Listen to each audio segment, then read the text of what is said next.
Hey there, welcome to the Reinsurance Podcast, the place where we dive into all things reinsurance, the coolest part of insurance. We're your hosts, Jerad and Ben, a couple of ex-practitioners who loved the industry so much we founded Supercede to tackle some of its biggest headaches.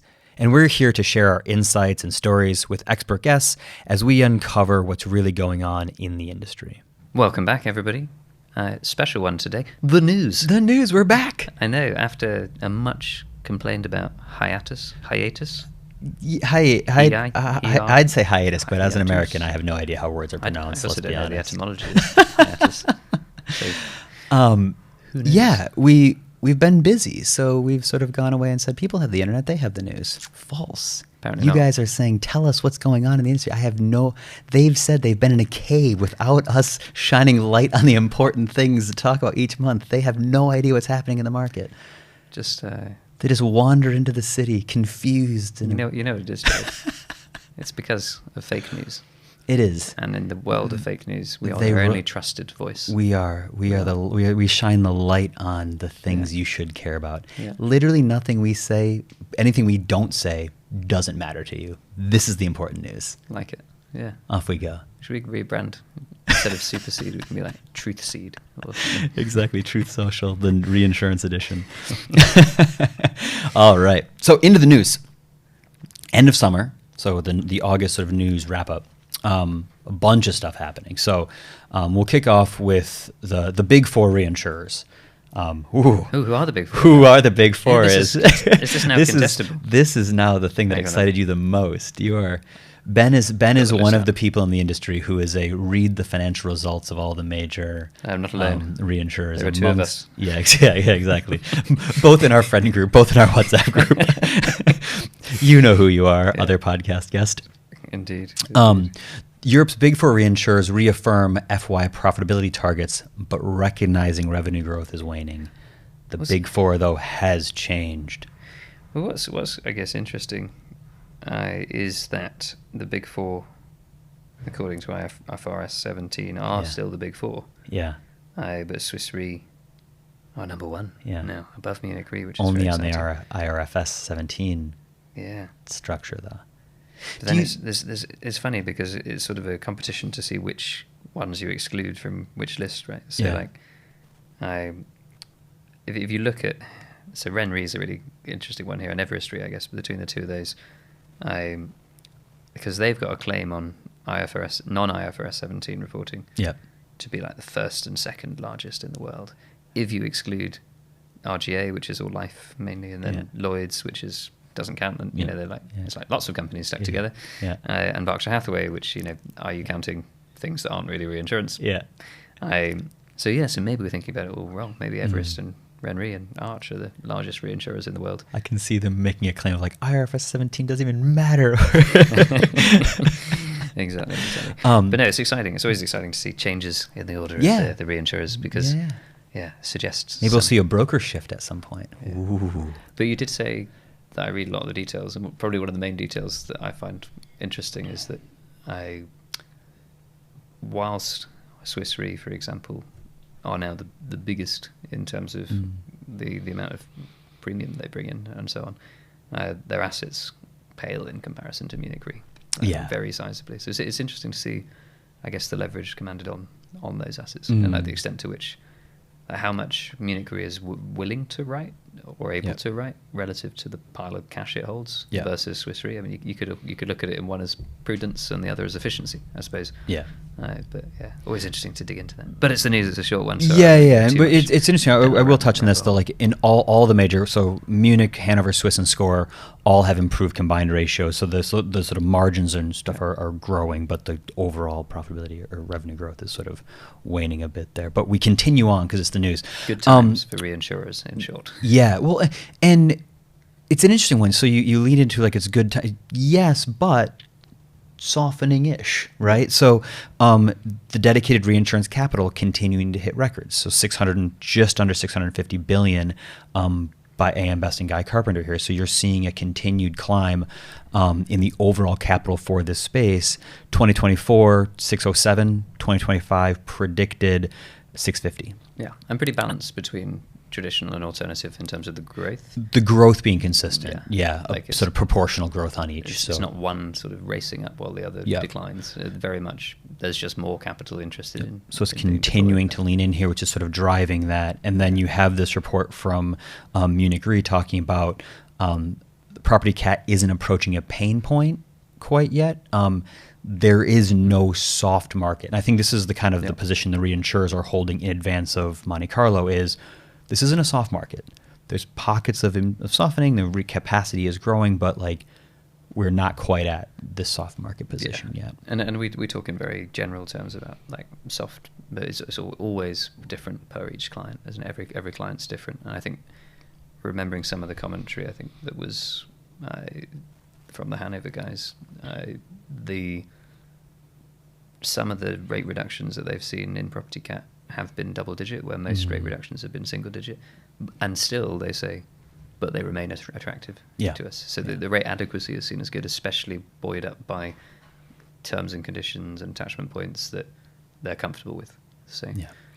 Well, and then you follow that straight on with Mike van der Straten of Antares going like, the reinsurer saying the market's not softening, and him going, but the power balance is shifting back towards the buyers, right? So everyone's kind of, we sort of fully recognize that we're in this transitional phase. It's like, I think he would sort of say that it's not soft, sure, but you're seeing this shift begin to come back in favor of us as buyers. So I think going into this Monte Carlo and Baden-Baden season, and as well as the USF conferences, is that kind of being the tone of what is that balance beginning to look like. But interestingly, JP Morgan has come out at, sort of just yesterday saying the cat bonds aren't pressuring the reinsurance pricing. The main competition is traditional. Again, if we'll sort of swoop back to that capital chart, of that sort of 650, 535 of that is traditional. So the traditional piece continues to grow, and sort of JP Morgan also sort of weighing in saying that's the big driver of competition right now. It's not anything new. It's just the traditional forms getting bigger. Yeah, no, completely. I think they're slightly different playgrounds in some ways, right? If the price is right, people will buy cat bonds and alternative products to supplement their programs, but then not necessarily reducing their traditional programs because they bought cat bonds, right? It's an option to do a bit of both. And typically a lot of that cat bond capital is being focused on the same sort of peak, very, very peak kind of zones, which makes sense, which is where it's typically there to serve. Yeah. So as you look at what might happen, if this is happening, if the pressure is being driven by the traditional sort of capital sources, if we get a surge, if interest rate environment begins to change and we get a surge of new capital, that might have a really meaningful impact on the market softening, but kind of speculative at this point. Yeah, depends where, I guess. Yeah. Every time. But then sort of to wrap up the news, we always sort of end this now talking about innovation and technology and all these things. AI being the topic du jour, if you will. But instead of it being how is it changing the industry, what we're seeing now is more of a recognition that growing AI liabilities, the risks associated are beginning to outpace the policyholder's ability to address them, right? And there's been platforms that have had, like, they've spun up and they're writing software so fast, but vulnerabilities being exposed, and so both the clients, whether the end consumer or businesses, sort of reconciling with this accelerated AI liability of we didn't really fully see how that was all put together and what is the trade-off there. So that's going to be an increasingly interesting one to watch. Yeah, when you hear some of the stories recently around AI, I tried to blackmail its users and all sorts of like deleting entire databases. Yeah. my favorite on the database deletion one was the conversation with the AI afterwards, and the guy's like, well, what have you done? And he's like, we didn't do anything. He's like, well, you did. And he's like, how bad is this? I go, it's pretty bad. I shouldn't have deleted all that data. Like, why did you do? He's like, I ignored your instructions. Yeah, like, why did you do it when I explicitly told you not to? Like, you're right. Yeah. It does feel like a child who's like, but why did you smash that? I shouldn't have smashed that. I told you not to smash it. I didn't listen to you. But like, what's done is done, right? So, but there's this. They're tracking the different types of AI incidences, whether it's human computer interactions, whether there's an AI system safety failure, sort of tracking those things. So we're monitoring it quite a lot now. There's being a lot of scrutiny applied to these things. So we're still early days in how this will evolve, but I think the industry recognizing the liability component of this is growing, and now the scrutiny is growing, and it'll be a really interesting one for us to watch. And then lastly, moving into sort of the mega technology companies and the industry's effort to push innovation, PPL, who you might be familiar as the sort of London markets placement platform for traditional insurance risk, but they've just launched the first market release with their Microsoft partnership. So a year or so ago, they made this massive commitment to having Microsoft help them build out and innovate what they're doing there. That first version is coming out now. So it sounds like a very juicy deal for Microsoft. I imagine Microsoft got paid well from it. But the interesting part is it's sort of the opposite direction to AI in some ways, but not against what people have asked for.